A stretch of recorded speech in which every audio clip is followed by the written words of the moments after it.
Hey guys, welcome back to my YouTube channel Amor Explain। So guys, इस video में मैं Godzilla -1 movie को explain करने वाला हूँ। तो चलो जल्दी से वीडियो स्टार्ट करते हैं।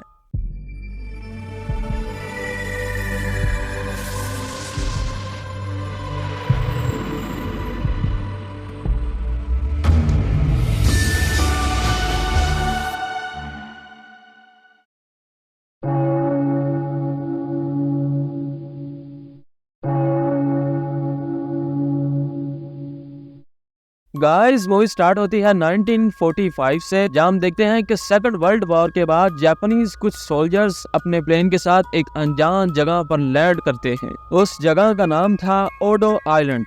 वहीं पर हम हमारे मेन कैरेक्टर शिकीशिमा को देख पाते हैं, जो कि एक पायलट था। ये सब लोग उसी अनजान आइलैंड पर रात गुजारते हैं और उसी रात उस आइलैंड पर एंट्री मारता है गॉडजिला। तो यहाँ गॉडजिला का साइज बहुत ही ज्यादा कम है और वो तमाम आर्मी ऑफिसर्स को अपने पैरों से कुचलता हुआ जा रहा था। तभी ताशिबाना शिकीशिमा से कहता है कि तुम अपने प्लेन पर चढ़ो और उस गॉडजिला को शूट करो। और हम देखते हैं कि शिकीशिमा प्लेन में चढ़ने के बाद भी गॉडजिला को शूट नहीं कर पाता। तो ऐसे ही गॉडजिला सभी आर्मी ऑफिसर्स को अपने पैरों से कुचल देता है। अगली सुबह शिकीशिमा की आंख खुलती है तो वो देखता है कि सभी आर्मी ऑफिसर्स मर चुके थे। अगर वहाँ कोई बचा था तो वो था शिकीशिमा और ताशिबाना। तो वहाँ ताशिबाना शिकीशिमा को हेट करता है क्योंकि शिकीशिमा ने उस रात गोली नहीं चलाई थी। इसके बाद हम देखते हैं कि शिकीशिमा को तमाम आर्मी ऑफिसर्स के साथ अपने घर में भेज दिया जाता है। घर पहुंचकर शिकीशिमा देखता है कि उसका घर पूरी तरह से तबाह हो चुका था। तभी शिकीशिमा की पड़ोसन, जिसका नाम था सुमिको,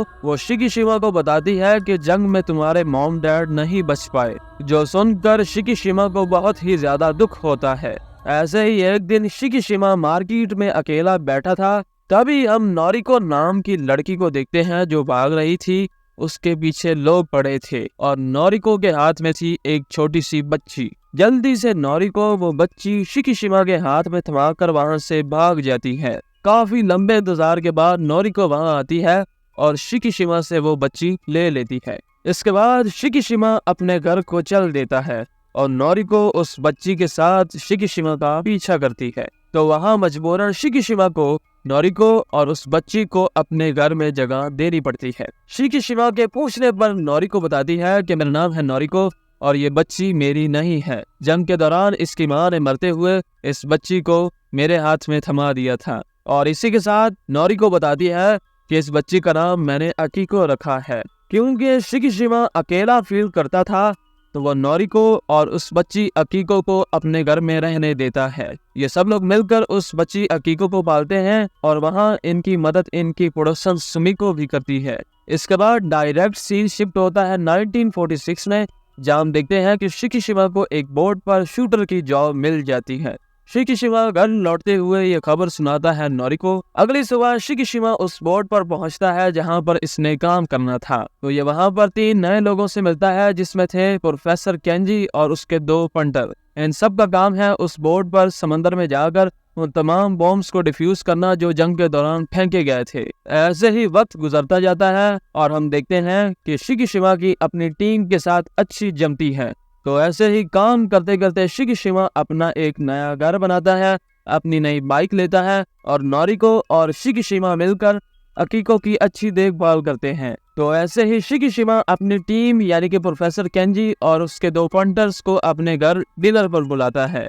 तो वहाँ बातों ही बातों में प्रोफेसर केंजी और उसके 2 पंटर्स को पता चलता है कि नोरिको शिकीशिमा की वाइफ नहीं है। तो वहाँ प्रोफेसर केंजी कहता है कि तुम दोनों को शादी कर लेनी चाहिए। इसके बाद डायरेक्ट सीन शिफ्ट होता है 1947 में, जहां टोक्यो की गवर्नमेंट को पता चलता है कि कुछ बहुत बड़ा टोक्यो की तरफ आ रहा है और हम देखते हैं कि वो गॉडजिला था। शिकीशिमा और उसकी टीम अपनी बोट पर अपना काम कर रहे होते हैं। तभी शिकीशिमा और उसकी टीम को एक बहुत बड़ी शिप मिलती है जो कि बुरी तरह से डैमेज थी। शिकीशिमा और उसकी टीम अभी सोच ही रहे होते हैं कि किस चीज ने इस बोट की ये हालत की होगी कि तभी गॉडजिला नीचे समंदर से अटैक कर देता है। गॉडजिला उस डैमेज शुदा शिप को पूरा निगल जाता है और यहाँ हम देखते हैं कि गॉडजिला का साइज बहुत ही ज्यादा बड़ा हो चुका था। शिकीशिमा और उसकी टीम अपनी छोटी सी बोट पर वहां से भागते हैं और गॉडजिला इनके पीछे था। ये लोग एक बहुत बड़ा बॉम्ब गॉडजिला की तरफ फेंकते हैं जो गॉडजिला के मुंह में ब्लास्ट हो जाता है, जिससे गॉडजिला का आधा चेहरा पूरी तरह से डैमेज हो जाता है। लेकिन ये क्या देखते हैं कि गॉडजिला अपने चेहरे को उसी वक्त ठीक कर लेता है। इसके बाद गॉडजिला एक बार फिर से शिकीशिमा और उसकी टीम पर हमला करने वाला था कि तभी टोक्यो की आर्मी गॉडजिला पर अटैक कर देती है, तो वहां से गॉडजिला भाग जाता है। घर पहुंचकर शिकीशिमा बहुत ही ज्यादा दुखी था क्योंकि गॉडजिला की वजह से उसके कई आर्मी के दोस्त मारे गए थे और उन सब की मौत की वजह वो खुद को समझता था। तो वहां नोरिको शिकीशिमा को संभालती है।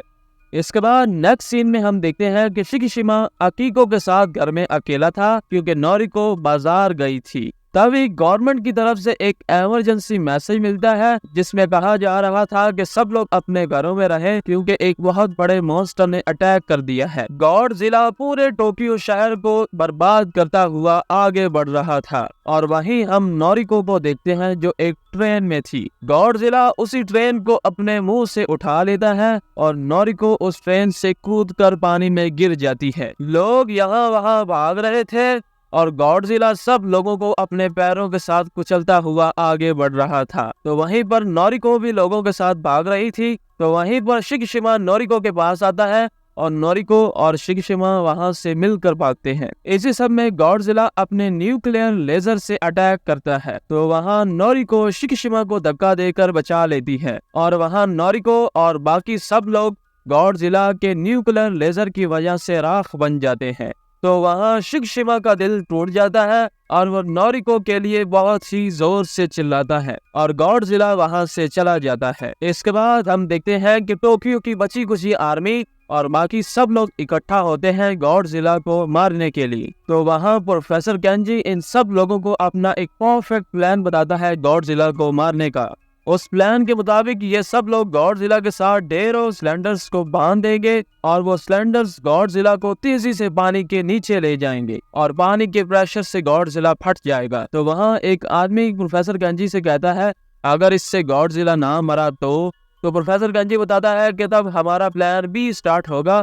उसके मुताबिक वहीं नीचे से वो सिलेंडर्स पानी के गुब्बारों में कन्वर्ट हो जाएंगे और वो गॉडजिला को तेजी से पानी के ऊपर ले आएंगे और इस तरह डबल पानी के प्रेशर से गॉडजिला पक्का फट जाएगा। इस प्लान को पूरा करने के लिए हमें एक छोटे प्लेन की जरूरत है। तो वहाँ प्रोफेसर केंजी और शिकीशिमा को एक अच्छा प्लेन मिल तो जाता है लेकिन वो रिपेयर होने वाला था। तो वहाँ शिकीशिमा कहता है कि मैं एक अच्छे मैकेनिक को जानता हूँ जो इस प्लेन को रिपेयर कर सकता है। तो शिकीशिमा पहुंच जाता है तोशिबाना के घर। तो वहाँ बड़ी मुश्किल से तोशिबाना प्लेन को रिपेयर करने के लिए राजी होता है। तोशिबाना उस प्लेन को रिपेयर कर देता है और इसके बाद हम देखते हैं कि शिकीशिमा अकीको को सुमिको के हवाले करता है। इसके बाद हम देखते हैं कि इन सब का गॉडजिला को मारने का प्लान स्टार्ट हो जाता है क्योंकि फाइनली गॉडजिला काफी दिनों बाद टोक्यो की जमीन पर कदम रखता है।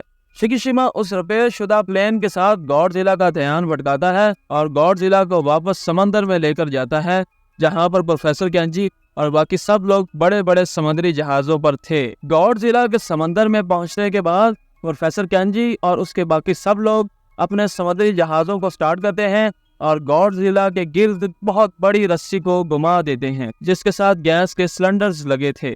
इस सब पर गॉडजिला ध्यान नहीं देता क्योंकि गॉडजिला शिकीशिमा के प्लेन को पकड़ने के चक्कर में था। इसके बाद ये उस रस्सी पे लगे सिलेंडर्स को स्टार्ट कर देते हैं। उन सिलेंडर्स की गैस की वजह से गॉडजिला बहुत ही तेजी से समंदर की गहराई में जाता है। काफी गहराई में पहुंचने के बाद भी जब गॉडजिला को कुछ नहीं होता तो ये अपना प्लान बी स्टार्ट करते हैं। प्रोफेसर केंजी एक बटन क्लिक करता है और वह तमाम गैसेस के सिलेंडर्स बलून में कन्वर्ट हो जाते हैं और वो बलून्स गॉडजिला को तेजी से समंदर के ऊपर ला रहे थे। तो वहाँ हम देखते हैं कि 2 बार प्रेशर बढ़ने के बाद भी गॉडजिला अभी तक जिंदा था लेकिन वो काफी कमजोर हो चुका था।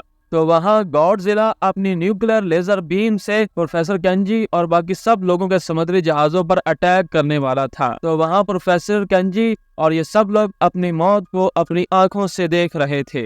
गॉडजिला अपना न्यूक्लियर लेजर बीम मारने ही वाला था कि तभी शिकीशिमा अपना प्लेन सीधा गॉडजिला के मुंह में मारता है और खुद प्लेन से कूद जाता है। गॉडजिला के मुंह में प्लेन लगने से बहुत ही बड़ा बॉम्ब ब्लास्ट होता है और गॉडजिला का पूरा सर डैमेज हो जाता है। प्रेशर की वजह से गॉडजिला की बॉडी पहले ही कमजोर हो चुकी थी और अभी अभी गॉडजिला का सर फटा था। तो वहाँ गॉडजिला की न्यूक्लियर लेजर बीम गॉडजिला की बॉडी के अलग अलग हिस्सों से निकलना स्टार्ट हो जाती है, जिससे होता यह है कि गॉडजिला छोटे छोटे टुकड़ों में फट जाता है। तो वहाँ प्रोफेसर केंजी और शिक्षिमा और तशिबाना इन सब का प्लान कामयाब होता है। इसके बाद हम देखते हैं कि शिक्षिमा जब समंदर के किनारे पहुंचता है तो सुमिको अकीको को शिक्षिमा के पास लाती है और शिक्षिमा को एक हॉस्पिटल का एड्रेस देती है। शिक्षिमा भागते हुए उस हॉस्पिटल के एड्रेस में पहुंचता है और उस हॉस्पिटल में वो नोरिको को देखता है जो कि बहुत ही ज्यादा जख्मी थी लेकिन वो जिंदा थी। तो यहाँ शिक्षिमा नोरिको को हॉस्पिटल में गले लगाता है और वहाँ हम देखते हैं कि गॉडजिला के टुकड़े जो समंदर में पड़े थे